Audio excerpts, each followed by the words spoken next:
Bismillahirrahmanirrahim. Assalamualaikum warahmatullahi wabarakatuh.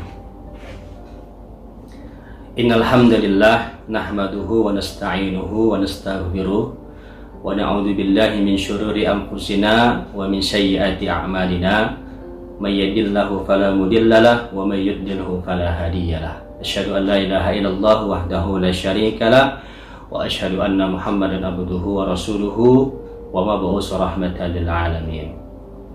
Rabbi shrah li sadri wa yassir li amri wahlul 'uqdatam min lisani yafqahu qawli. Saudara-saudara sekalian, bulan Ramadan ini sering disebut sebagai syahrus syiyam, yaitu bulan puasa, karena di Ramadan ini kita melaksanakan puasa yang merupakan salah satu rukun Islam, yaitu puasa Ramadan, dan ini hukumnya adalah wajib kita laksanakan, ya bukan sunnah.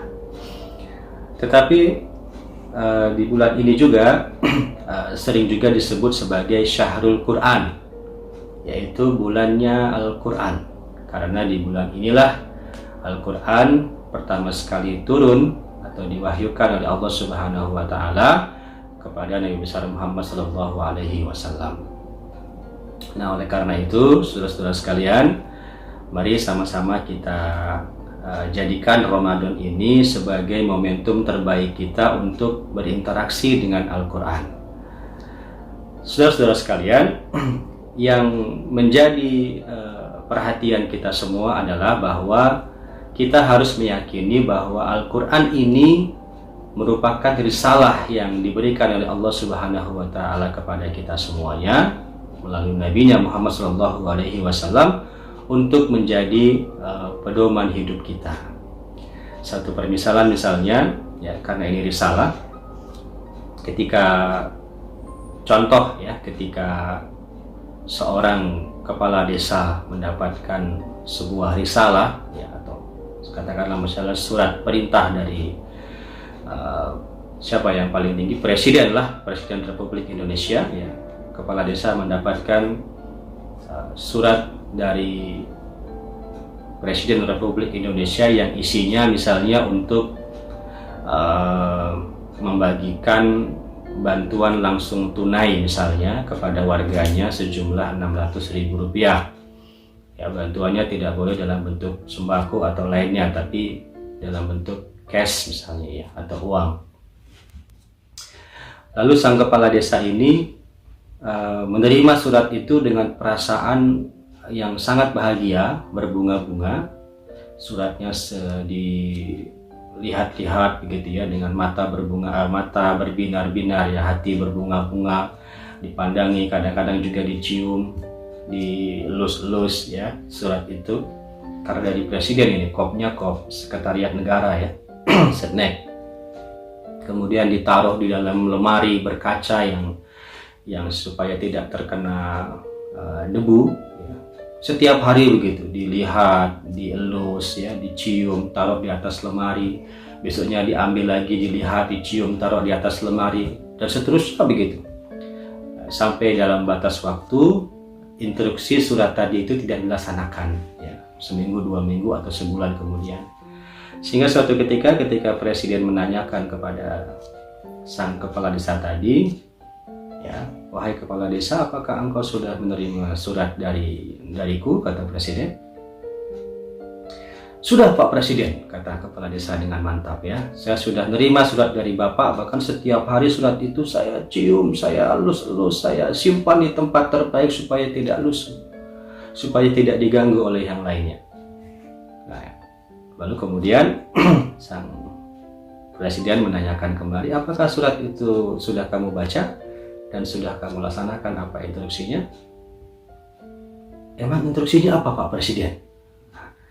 Kata kepala desa, jadi saya belum membaca Pak Presiden. Nah, kira-kira presiden mendengar jawaban dari kepala desa ini biasa saja atau marah? Nah, saya kira akan marah, ya, karena surat itu ternyata tidak dibaca, meskipun dicium, dielus, ditaruh di tempat yang tinggi, ya, di tempat tertutup dan seterusnya. Tapi karena tidak dibaca dan tidak dilaksanakan apa yang menjadi isi surat itu, maka ini akan menjadi kemarahan tersendiri bagi sang presiden. Nah, demikian juga dengan Quran, saudara-saudara sekalian.